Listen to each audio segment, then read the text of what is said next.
Hello, everyone. Welcome to Fearfully and Wonderfully Me, a podcast designed to help you become the leader you are destined to be. Life has changed so much in just the last few weeks. And, I was thinking back just the other day, I was getting ready to send out my monthly newsletter. And by the way, if you aren't subscribed, I send out a monthly newsletter for women who are, looking to increase their influence and develop their leadership and maximize their results. Just another resource that I like to provide for those who are, my tribe, my people. So anyway, if that's you and you would like to subscribe, but you're not already subscribed, you can sign up by jumping over on the web. Visit my website, riastory.com.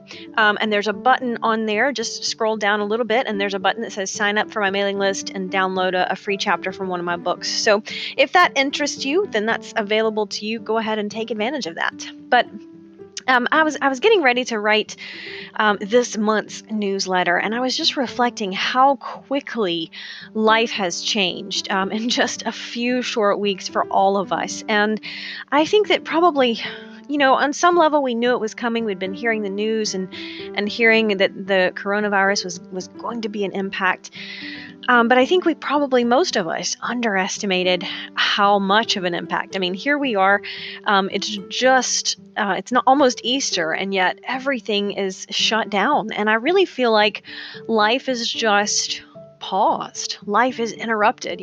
Mac and I are certainly trying to do our part. And of course, all of our speaking and travel engagements have just been postponed until things are safer for everyone to attend. And of course, no large gatherings.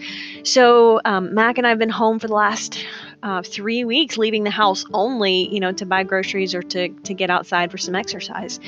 And I really feel like life has just been interrupted. It's just like on hold. We can't make plans right now for the next few weeks. We just have to stop and stay and shelter in place, so to speak.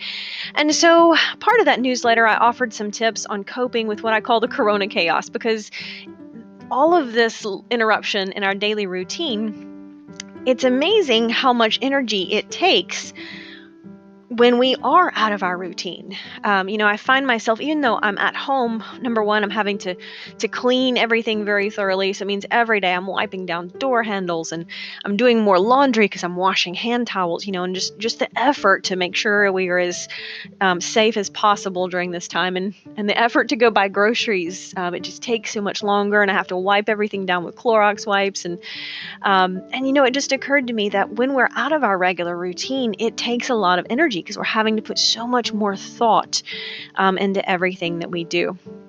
And so I call it the corona chaos. Kids are out of school for probably the rest of the school year. I know that some people are dealing with kids suddenly and unexpectedly at home.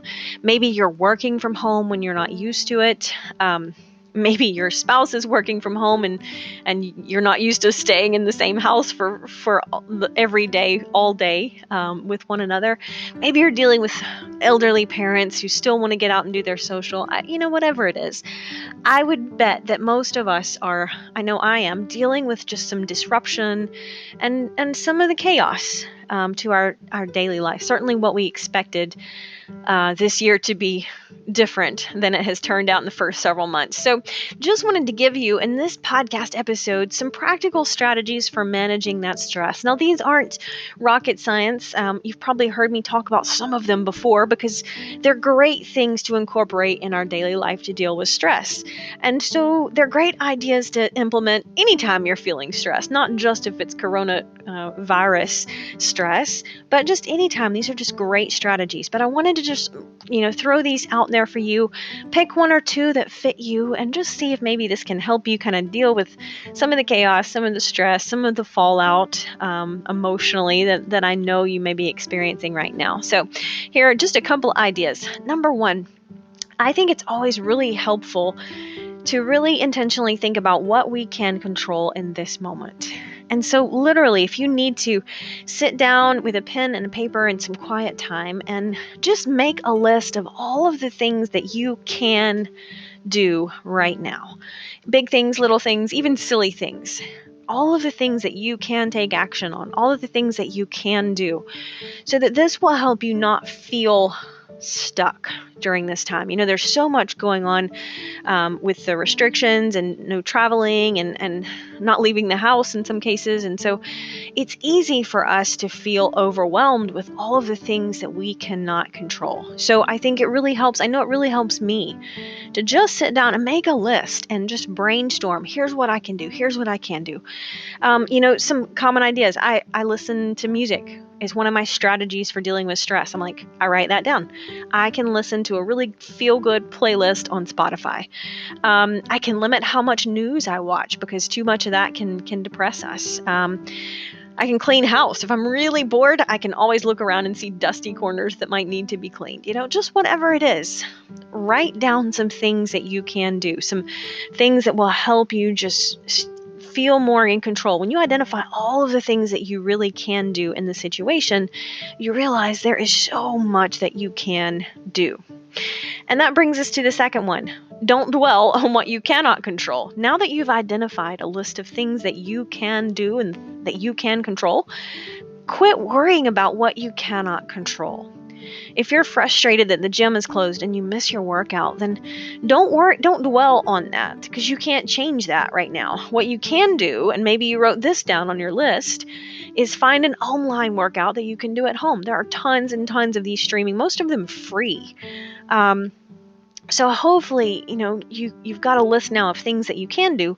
Don't worry about what you cannot control. Now, I know it's easy to say, and I know it's tougher to do, but the more time and energy we focus on what we cannot control, we're just spinning our wheels, and it just drags us down emotionally. So don't dwell on it. Acknowledge it. It's there, but you can't do anything about it anyway. So don't spend 1 second of your precious life focused on it. Number 3, create an intentional morning routine. I talk about this a lot. And this is something that's important, I think, for all of us every day anyway, but especially in this time of crisis. Maybe the first few days of social distancing and sheltering in place, it kind of felt like a little bit like a vacation, like the kids are out of school, you didn't have to get up as early to go to work. But, and finally we have an excuse to lay on the couch and watch Netflix. But really, long term, this doesn't serve us well. We as people tend to do better and find more fulfillment in life when we have a little bit of structure, we have something productive that we're doing. And so be mindful about an intentional routine, whatever that looks like for you. If you're a night owl, great, be a night owl. Sleep until 9 or 10 or 11. But be intentional about when you get up, what are your priorities going to be for the day? What is your day going to look like? Be intentional about setting those boundaries that allow you to lead yourself better. For example, my normal routine is to get up very early. I'm a super early bird. I just always have been for years and years. And so normally it's not unusual for me to get up at 4 or 4:30 in the morning. And then usually what happens is I exercise pretty quickly, whether that is go to the gym and take a spin class or head out to go run. So normally what happens is I get up, I have some quiet time and some reading time, but I'm usually headed to exercise within an hour or two of getting up. And I can't do that right now. Obviously, we've got a curfew. You're not even, certainly can't go to the gym and exercise, and not supposed to go anywhere really right now, unless you're just, getting out to exercise or going to the store. So my day has changed, but that's okay. I've just got a new intentional routine during this time. So what happens is I still get up at my same time because that's a good well, honestly, I just wake up anyway, but I don't want to get out of that habit because that habit serves me well normally. So I still get up at my regular time, but then I focus on being more productive in those first few hours of the day. When Mac is still asleep, not much is going on. And so I've shifted my exercise to later in the day and my writing time, my productivity time, creative time to earlier in the day. And so that's kind of my new intentional routine for, as long as it takes. But I've got a boundary for myself in place that gives me a little bit of structure. Now, I still can have some flexibility if I need to shift things around. But for the most part, I think that most of us are more comfortable and more fulfilled when we have a little bit of intentionality in that life, whatever that looks like. I've shared my morning routine with you all in the past. If you don't have a morning routine, I've got an entire episode where I shared my morning routine and how it walks me through being intentional. So if this is you, go back and listen to that episode on my podcast. It was called The Power of a Morning Routine, and it was December 17th, 2019 episode. So that'll get you started with an idea of what my morning routine is. Number 4, exercise. Just physically moving our bodies is an incredible way to manage stress. Just the act of exercising is going to help you feel so much better because it creates all those positive endorphins. I know I'm just a nicer person when I exercise. I'm not going to ask Mac if that's true because I know it's true. I'm just a nicer person when I exercise because I feel better. I've got more positive energy. I got more positive endorphins. Just move your body every day. It doesn't have to be all day. 30 minutes. Walk around the house if that's what it takes. Get out and walk in the yard if that's an option. Just move your body. Again, tons and tons of yoga videos or high intensity type workouts, body weight only training, tons of ways. So just figure out a way, Zumba. If you're a dancer, do some Zumba. Put on some great music and just dance. It's great exercise. But just move your body. Exercise helps us put problems into perspective. It doesn't make them go away by any means, but it really shifts our paradigm to focus on solutions instead of problems. So exercise is king when it comes to positive vibes. Number 5, journaling. A journal might be just for you, or it might be something you want to share with your kids or grandkids one day. I mean, how cool would that be? To just journal every day what's going on, thoughts and what the news has and the changes and what life is looking like. And, it might be just for you, or it might be something that you do want to pass down, but writing down some of these emotions and thoughts can help us manage them positively. Maybe you want to start a blog. If you really want to inspire and influence others, start a social post or Insta story, start a blog if you want one. And create a website, or just get out an old-fashioned notebook and journal for just yourself. Tons of ways, but it really does help. Number 6, talk to people. Appropriately social distance, of course, and any other restrictions. But you can pick up the phone and call somebody without sharing any germs. So FaceTime somebody. Use Facebook Messenger, Skype, or Zoom, or just write an old-fashioned letter. There's nothing wrong with that. And honestly, that's something we don't do very much of. So it's always appreciated when you just get a handwritten letter from someone. It's like so exciting because we don't do that anymore. This is a great time to work on relationships with people. Mac and I have taken a lot more walks lately, and we do more talking while we're walking, If someone sends you an email, just pick up the phone and call them instead of emailing them back. Just make sure that you keep your interaction and your conversation positive. Just pretend your mission is to brighten their day, and you will. Number 7, practice gratitude. The benefits of practicing gratitude are scientifically proven, y'all. I was getting ready to write my book, my gratitude journal, A Grateful Heart. It's a gratitude journal for women. It's got 30 pages of a scripture and prayer and a guided exercise on gratitude to let you journal through.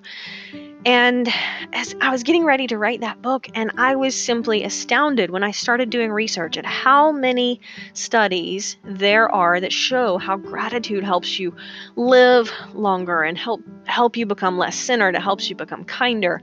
It gives you more self-esteem. It helps you sleep better. It helps you be healthier. It helps you decrease stress. And I was like, it sounds like a wonder drug, and you don't even need a prescription. It is amazing. Because here's the thing, when we practice gratitude, we are intentionally shifting our attitude. There again, what we focus on is what we find more of. And when you sit down and think about all of the things that we could be grateful for, instead of focusing on what we cannot do right now, you'll find that you have more joy in the moment. It's absolutely scientific. So can't stress enough. It's one of my daily parts of my intentional morning routine is a gratitude statement. What am I grateful for today? It might be little things like, oh, I'm so grateful for this cup of coffee. It might be grateful for little things like warm socks, whatever it is, just focus on being grateful. It might be grateful for big things, relationships in your life. Maybe you're grateful that you're home and not sick in this moment, whatever it is, just take time to be grateful. Number 8, serve someone else. It's one of the least utilized ways to feel better emotionally, but it's one of the most effective. When we help somebody else, when we add value to someone else, it helps us feel better. It's just a fact. And so when we take time to perform an act of kindness or a random act of kindness, or just little ways to add value to people. I made a batch of brownies the other day because I know Mac loves brownies. And I thought, you know what? He can't go out to eat to his favorite restaurants. I'm going to just make some of his favorite brownies with, the kind with nuts and chocolate icing on it. And they're kind of ooey gooey. And, it took 30 minutes out of my afternoon, but it added value to him. And, think of little ways that you can do that. I took a few minutes the other day and I just reached out to people I hadn't talked to a while, sent them a quick text. Hey, I'm thinking about you. Hope you're doing okay. Hope you're safe. Hope you're healthy. Just a quick text to say, hey, you're on my mind. With people, the little things are always the big things, and helping someone else is the best number one way to lift your spirit. I know it's a little tougher right now with the restrictions we're living in, but there's so many ways to reach out to somebody and just lift their day.